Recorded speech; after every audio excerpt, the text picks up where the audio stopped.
you all for coming to my presentation today. My name is Haylei Scoggins, and I am a PhD candidate at Texas Christian University.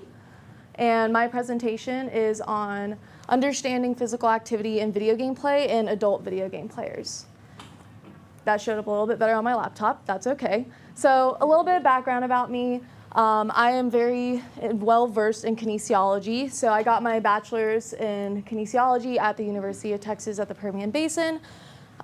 Went back to school at the University of Texas at Austin, where I got my master's in exercise physiology.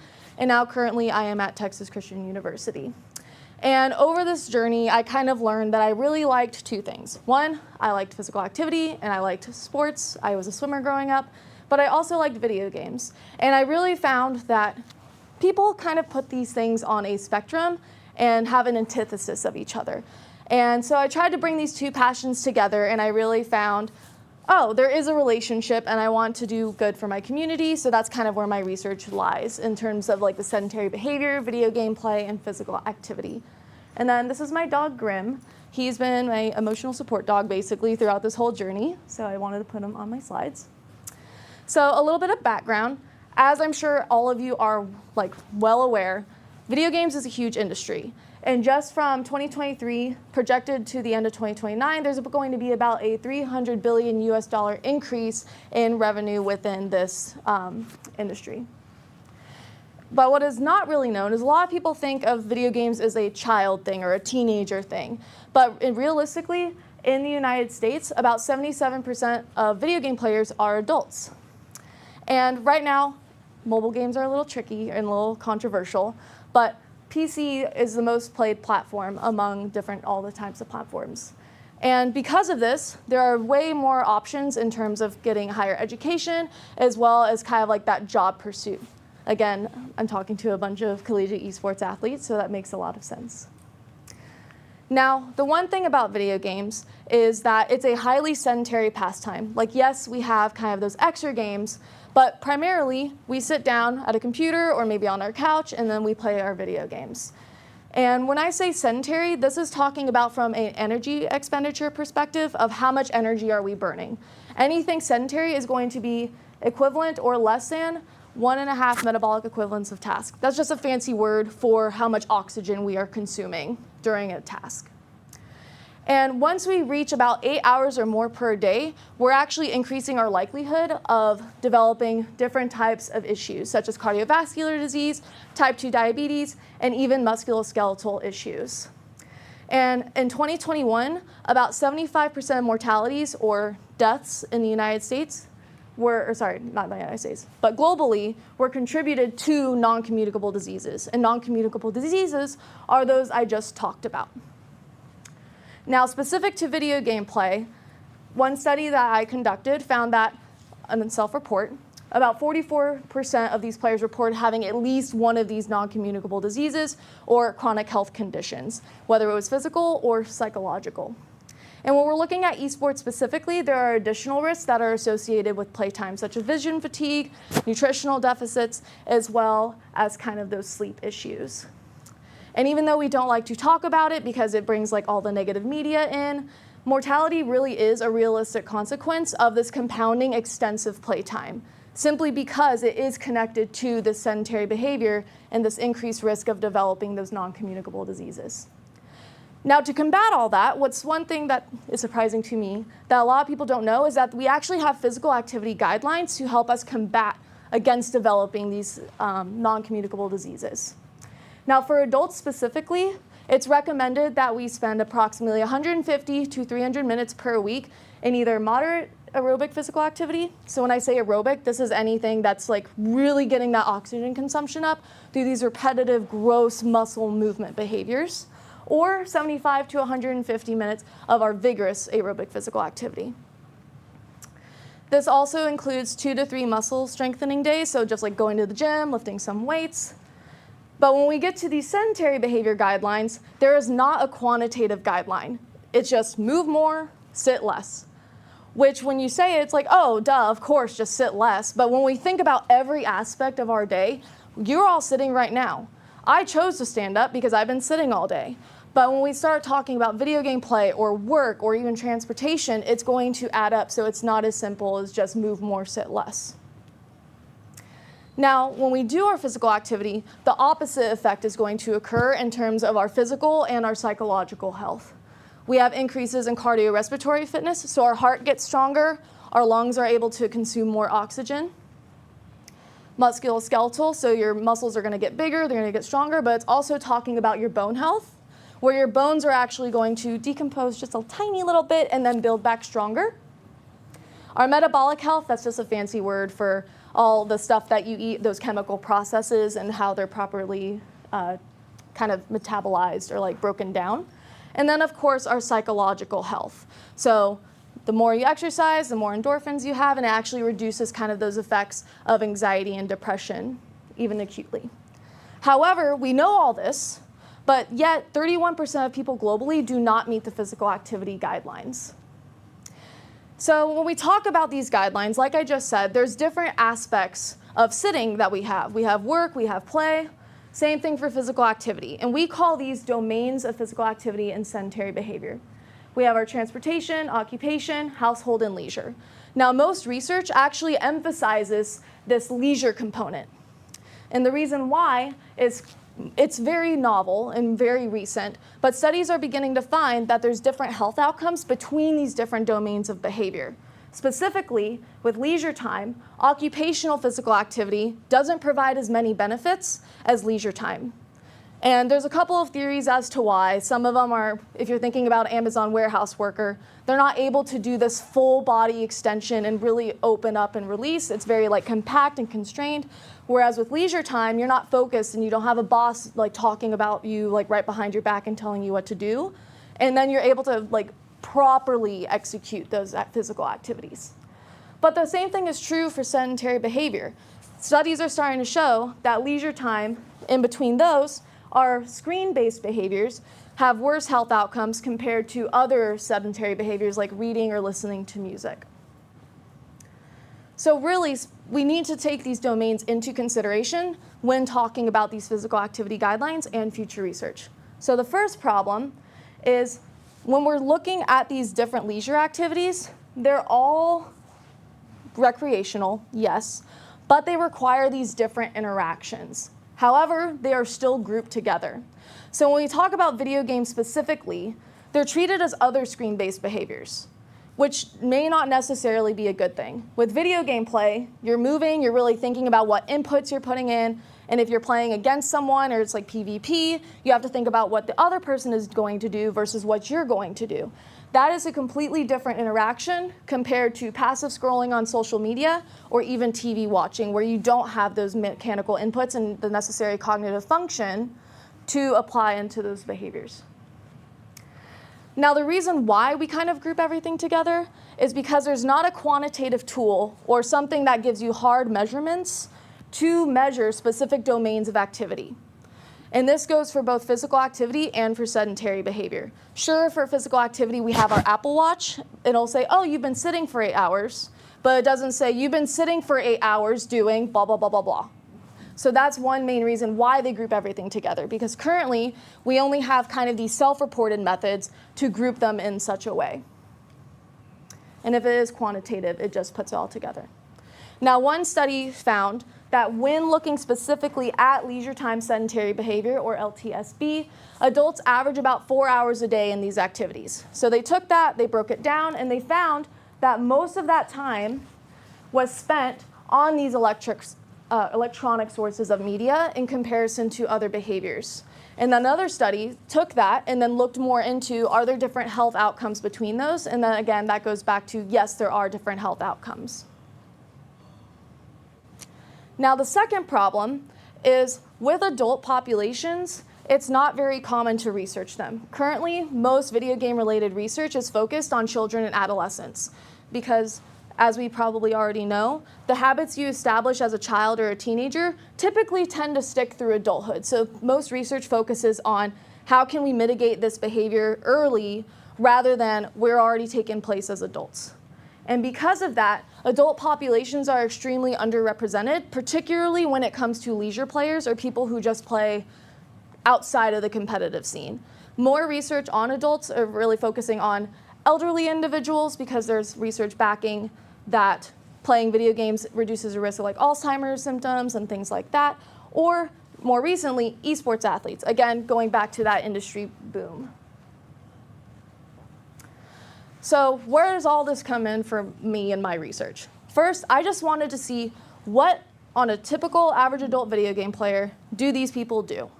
There's not really any descriptive studies out there characterizing this population. So what I did was I created a survey, an online survey via Qualtrics that assessed video game play behaviors.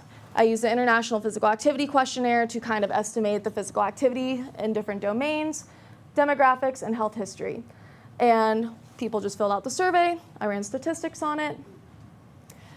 And after I recruited and cleaned all the data, I had about a sample of 221 people with 218 people who played video games. There were a couple of outliers. Average was age was 27 years old, and unsurprisingly, majority of the sample was male, with being 70% and 30% female. And what I did was I looked at their different health behaviors, including video game play, and I found that on average, adult video game players spend about 51 hours per week sedentary, with half of that time, about 27 hours, stemming from video game play. And when I'm looking at moderate to vigorous physical activity in terms of kind of those weekly guidelines, I saw that cumulatively, adult video game players spend about 15 hours per week doing some type of physical activity. But going back to those leisure behaviors, since they provide the most physical health benefits, I wanted to see kind of where we were at in terms of that domain. And I found that only about 2 hours were spent per week doing these leisure time physical activities.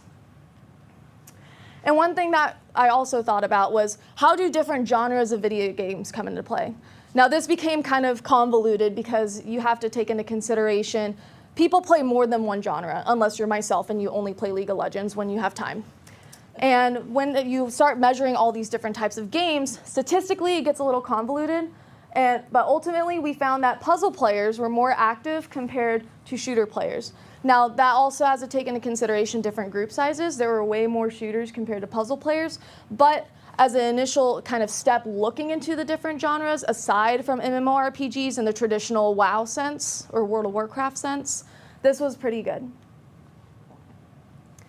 Now taking that a step further, I really wanted to see what the relationship was between physical activity and sedentary behavior in this group. And so taking that same data set, what I did was I ran a Spearman's correlation between the weekly duration of video game play to the weekly duration of specifically leisure time physical activity. And what I found was a weak, but still statistically significant, inverse or kind of opposite relationship between these two variables. All that means is the more video game play time that one accumulates throughout the week, the less time they're going to engage in leisure time physical activity. So then what I wanted to do was thinking about these different types of players, and I'll go a little bit more depth in just a second, was leisure players are not the same as esports athletes. But most research really considers just, it's either all video game players or you have people who aren't esports athletes and people who are esports athletes. Now there's a couple of measurement issues with that. So I wanted to really see between these two groups of lower level players, which again I'll talk about in a second, versus higher level players, if there's any physical activity and video game play differences between these two. And what we did was we ran a Mann-Whitney-U comparison just to see what the difference was. And there was a statistically significant difference between video game play between these groups, where we found that the higher level you are, there was more time spent playing video games per week, so about 35 hours compared to 21 hours at a statistically significant level. Now, looking at physical activity, again, in that leisure time domain, we also saw a statistically significant difference. But again, this is taking that two-sided spectrum and really looking at that relationship again. So what I wanted to do was break up those groups and then also see, can we actually predict this behavior?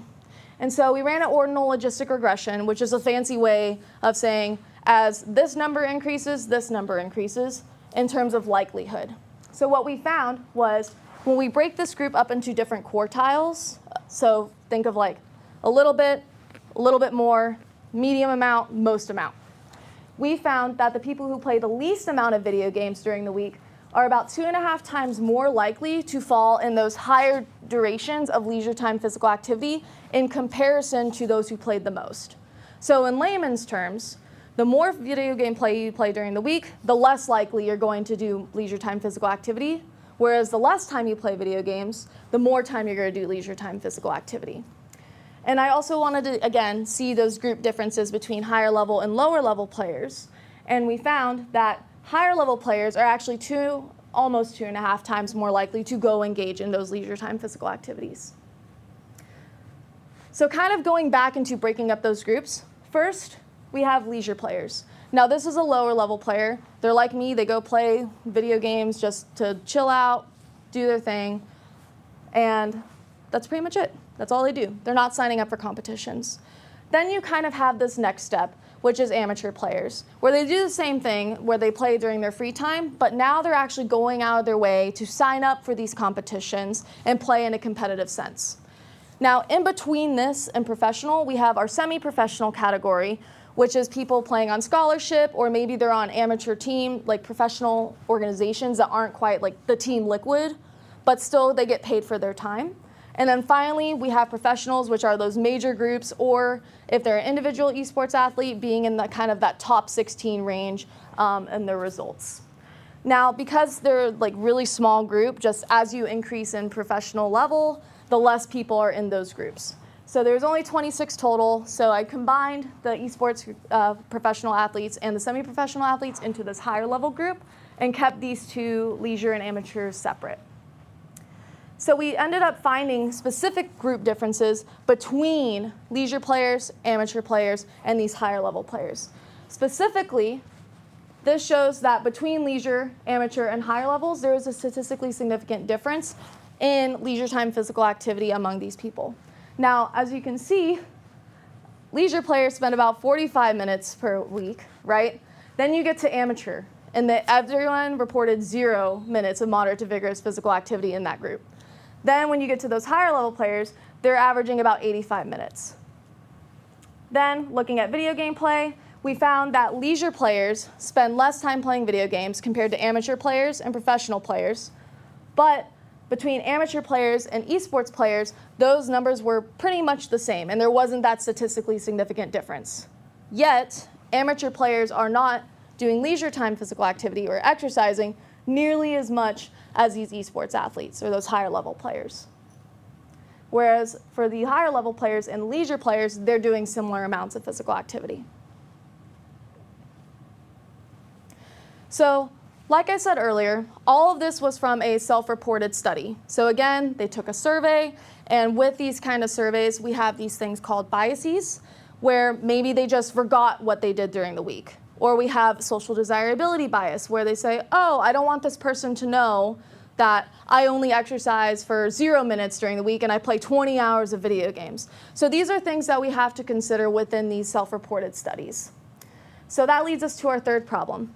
Again, we don't have these quantitative tools to capture these specific domain activities, much less the activities within these domains, right? So they can only be measured cumulatively. And because we don't have these tools, we also can't accurately measure video game play specifically within video game players. So we only can get these cumulative measures, so the total amount of time and the total amount of days. And these thresholds, there are ways that we can access this data, right? If you have your own PlayStation accounts, you can easily log in and see how many hours you play, but you might have to reach 200 hours of Splatoon, in my example, before it even shows you how much you've played. So we could log into these accounts, but with these accounts pose security risk. I don't want to see your payment information. I don't want to see your messages. And through all of that, we're still not getting that specific daily amount of time that you're playing video games or how many times during the week you're playing video games. So going back to kind of these different ways to measure our behavior, we have those subjective measures, which are going to be our self-reports, being surveys and questionnaires, or maybe kind of those logs. They're a little silly, but researchers will actually go onto the field and mark down behaviors and write down what's going on. And then we have our objective measurement tools. And these are going to be things like actigraphs, pedometers, accelerometers, all those things that use these algorithmic calculations to estimate these behaviors. But again, we don't have anything for video game play. So what I ended up doing was I actually developed my own tool called GamerBuddy, and we're using this little tool, this little software, to actually objectively and quantify video game play in this population. So it's brand new. Yay. So in my third study, I have these different questions. So first, again, I just want to see what the relationship is between video game play and physical activity in this population. But I want to see if there's a difference in this relationship or the strength in the relationship when it's measured subjectively or objectively. So I'm hypothesizing that when we're kind of looking at this relationship, it's going to be the inverse relationship again, where more video game play, less physical activity, and that would be between both subjective and objective measures. However, kind of like the part 2 of this hypothesis is I'm hypothesizing that the objective tool that we are looking at is actually going to provide a stronger relationship between these two variables. My second question was I just want to see what the difference in time was. So comparing weekly time in PC video game play to when it's measured using GamerBuddy compared to when it's measured via survey, kind of is there a difference and is that difference significant there? And my hypothesis is when we are measuring those in the objective sense, that it is going to be greater versus a subjective where it's going to be lesser. And I'm actively doing data collection right now, so these are preliminary results. I do not have all of my sample size. Right now, we are at 20, so I'm still waiting on 10 more of those little actigraphs that I was talking about earlier to come in. But based off of these results right now, the average age is, again, 27, almost 28 years old, predominantly male, not so much female. And it's going to be a little confusing with the colors. But on this graph, this is the subjective relationship between PC video game play and total moderate to vigorous physical activity. So again, since we can't specifically target those domains quite yet, I did have to opt into estimating this cumulative moderate to vigorous physical activity. And we did find so far that there is an inverse relationship, again, between these two behaviors. Not statistically significant this time, however, we are still in our preliminary phase. And this pink one right here is representing the relationship when it's measured with our GamerBuddy tool and our actigraph, so a fancy little accelerometer that tells us what type of physical activity you're doing. And again, we did find an inverse relationship. However, it is stronger compared to the subjective relationship, which is huge. This is leading us to think GamerBuddy has the potential to accurately estimate video game play, particularly on PCs. Ta-da! And then again, kind of going back to that second research question, just comparing the time in terms of estimates, for video game play, when measured using GamerBuddy, we actually found that it recorded less video game play than what people self-reported. So people self-reported spending about nearly 30 hours per week playing video games, but GamerBuddy actually only calculated about half of that time, which was very interesting because we had hypothesized that it would be the opposite, where we're actually capturing more on the GamerBuddy compared to the self-report, but that wasn't the case. And we did find that this was statistically significant. And then this graph shows between self-reported physical activity to our objectively recorded physical activity, cumulatively, out of everything we're doing throughout the day, how much time was spent weekly. And people who self-reported estimated that they're actually doing less total moderate to vigorous physical activity compared to what we actually recorded using the actigraph, which we also thought was interesting because we hypothesized that people would over-report their physical activity just in comparison to previous studies that have investigated this topic, but that wasn't necessarily the case. So kind of what does all of this mean? So going back to study 1, again, looking at those different descriptives and kind of characterizing what all adult video game players look like, we find that they are highly sedentary. People are highly sedentary nowadays. But half of that time was spent gaming. So if half of that time is spent gaming, there could be a way that we can kind of intervene or provide different recommendations to kind of get those players moving. We also noticed that physical activity varied across genres, but again, genre classifications just need to be explored a little bit more, because what an action-adventure is to me may not necessarily be an action-adventure according to Steam, as an example. We also found that adult video game players are technically meeting the physical activity guidelines through cumulative moderate to vigorous physical activity, but not through leisure time physical activity, which is going to be kind of the most beneficial in terms of our health outcomes there. And again, future studies should really emphasize this leisure time physical activity domain because, again, it's going to provide the most health outcomes there. Now in study 2, really focusing on the different types of players, we can no longer just say all video game players do this, or esports players this, and everyone else that. There are different group differences between, and we also found that there is an inverse relationship between video game play and leisure time physical activity. The adults who played the most amount of video games during the week were going to perform less physical activity and vice versa. But the key thing here, again, is that group difference, where those higher levels are actually engaging in more physical activity, where a lot of people just assume because they're playing so much video games for their practice that they would do less physical activity, but clearly that is not the case in comparison to our lower groups.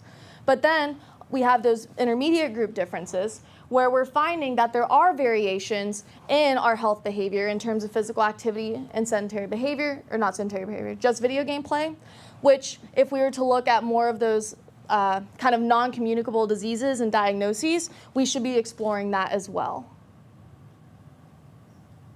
And then finally, we have this third in progress study, where again, we are finding there is an inverse relationship. Whether it's objectively or subjectively measured, there is a relationship there, and it does need to be taken seriously because, as we already discussed, the longer you're more sedentary, the more likely you're going to be at risk for developing these non-communicable diseases. And we also saw that objectively estimating PC video game play and cumulative moderate to vigorous physical activity resulted in a stronger relationship. So this kind of signals that we need to opt towards these objective measurement tools rather than simply relying on self-report. And we did find a significant difference in that PC video game play time, meaning that all of those stereotypes that you've heard before about, oh, video game players are just lazy and they don't do any exercise and they're never going to exercise, may not necessarily be true. It could be that video game players are actually more active than we thought, particularly in adults. And then we have our subjective results kind of indicating that people just don't know what they do in a day. And yes, we have our Apple Watches that tell us, oh, you've done this for X amount of time, you should stand up. But I mean, raise your hand if you've ever turned off that notification or minimized the mindfulness one. I do it all the time. So these are a good start into interventions, but they may not necessarily be the best ones. And additionally, we need to have these kind of more objective tools that are classifying our domain-specific behavior and these domain-specific activities, which means, going back to kind of our invention, GamerBuddy does have the potential to become a gold standard and one of the first of its kind to actually investigate one domain of sedentary behavior, specifically one activity within that domain. So bringing it back to you guys, where are we going to go from here and how does this matter to you? Ultimately, yes, I talk a lot about physical activity and sedentary behavior, but it's not as simple as that. When we're investigating these behaviors, we need to think of the holistic gamer. And the holistic gamer is really just the entire person. The physical, the biological, the psychological, and apply those to, better health outcomes. So some takeaways that we can bring here. Break up your sitting time. It's recommended that you stand up every 30 to 60 minutes with about 10 minutes of movement. Hydrate and fuel properly. So keep water nearby. Of course, don't put it on your computer. But moderate consumption of caffeinated drinks because there is additional research kind of investigating those nutritional differences. And they find that people in the esports categories have lower lean muscle mass and they consume more caffeinated beverages. So kind of just the BMI is different there. and then consume dense filling snacks rather than just kind of reaching for like chips, which I am an addict, so I totally understand why you just want to snack on those all the time. But we also want to build a balance, because a lot of people just say, well, just stop gaming, forehead, just go outside. That's not feasible, especially for people where that's all they know. They only know how to play games, and maybe they don't want to go outside for personal reasons and things like that. So we want to aim for those physical activity guidelines of 150 to 300 minutes per week, but don't start off doing that. Start with doing maybe 10 minutes every other day, and then slowly work your way into those. Use gaming as a habit builder. Some people work better with that extrinsic motivation where, okay, I'm going to exercise first, and then as a reward, I will go play video games. And then we also want to reframe gaming guilt. A lot of people have these should mentalities. I should be doing this. I should go exercise. And gamers say, I shouldn't be doing as much video game play, because you have people like will physically and verbally say that to you. But if we reframe that we can play video games in moderation and find a balance between these behaviors, it's actually going to impact your physical and psychological health more positively. And of course, make exercise enjoyable. A lot of people just think that exercise is only going and running on the treadmill, doing the Stairmaster, doing sit-ups, but that's not necessarily true.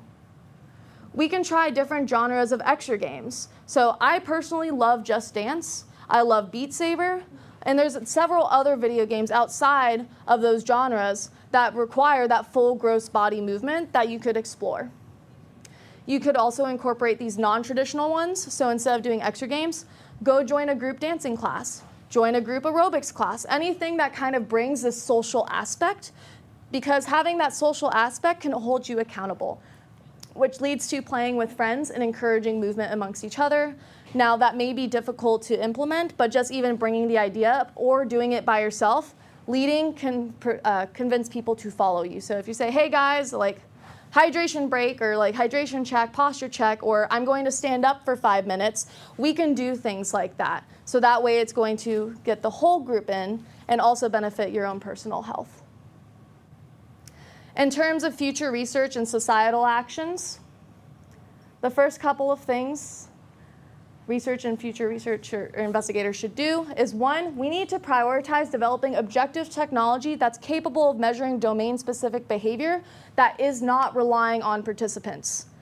When I say relying on participants, for example, turning off the mindfulness, turning off the sedentary behavior alerts, that's relying on a participant to undo those things. Or if you want to measure leisure time physical activity, if you turn on, I'm running, I turn on the running, and then I go on my mile run, come back, and I forget to turn it off, that's going to add extra time, which can also skew kind of what people are doing in that leisure time domain. So we need better technology really capturing that and not relying on people to do it for them.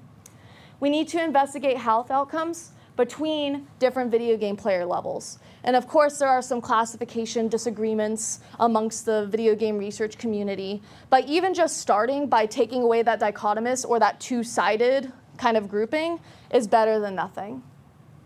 And then of course, actually utilizing these novel technologies to measure and estimate video game play to provide more objective estimations, so that way we can come to more accurate conclusions rather than potentially misleading ones.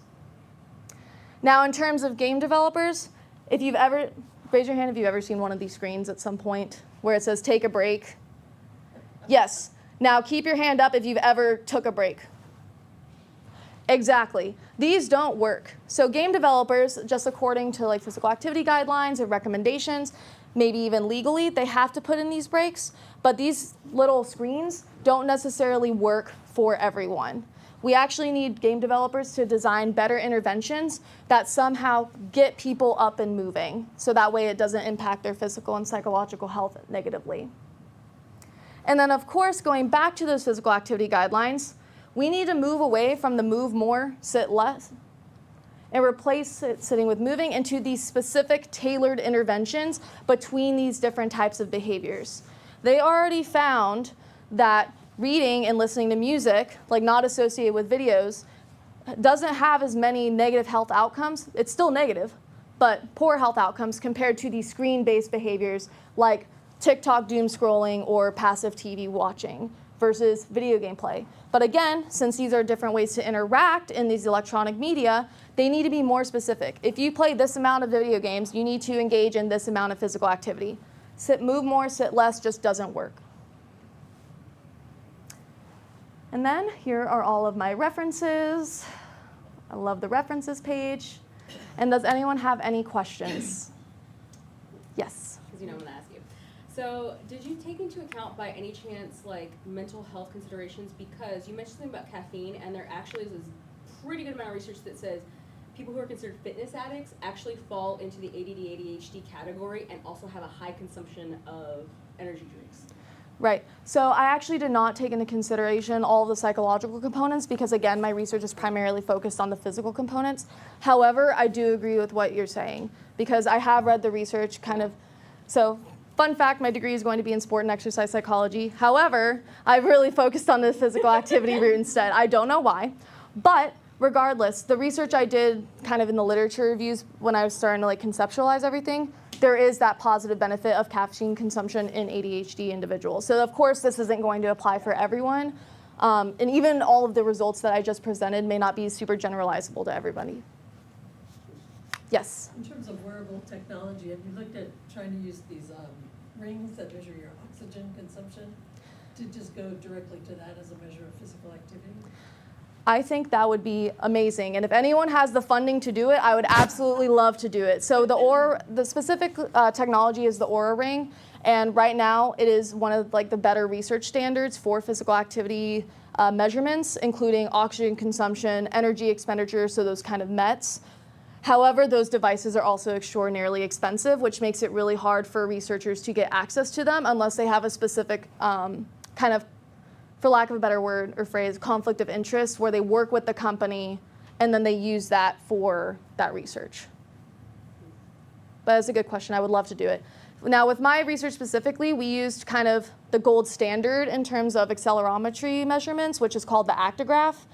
Not the super fancy ones because those are $600 a piece, but it's kind of the older ones that have those more objective measurements. Any other questions? I'm going to ask one more. Yes. High performance gamers, since they're getting some kind of financial compensation, is it possible that the reason they have more leisure activity is that they have time to do that, whereas your casual gamers may have a job that they have to do? I'm actually so glad you brought that up. I do need to make a little bit of backslides going over that, but there is a big difference. When we look at these different groups, leisure players, they probably don't have any aspiration to play competitively. If they did, that would put them in that amateur category. Now, the primary difference, just like you said, between amateur and higher level players is, one, higher level players have a coach. They have people and backing and nutritionists and people supporting them to make these better physical activity changes. Whereas amateurs, they may not necessarily have the funding or even the understanding of what physical activity or psychological performance is to initiate that change. Or some amateur players just enjoy playing competitively and have no aspirations to join professional teams, so they also lack kind of the incentive to do more research into how to like increase their performance. That was a really good question. Any other questions? I'm an open book.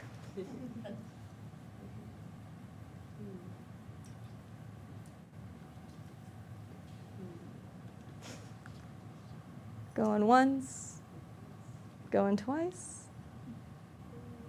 No more. All right, well, thank you so much for coming to my presentation.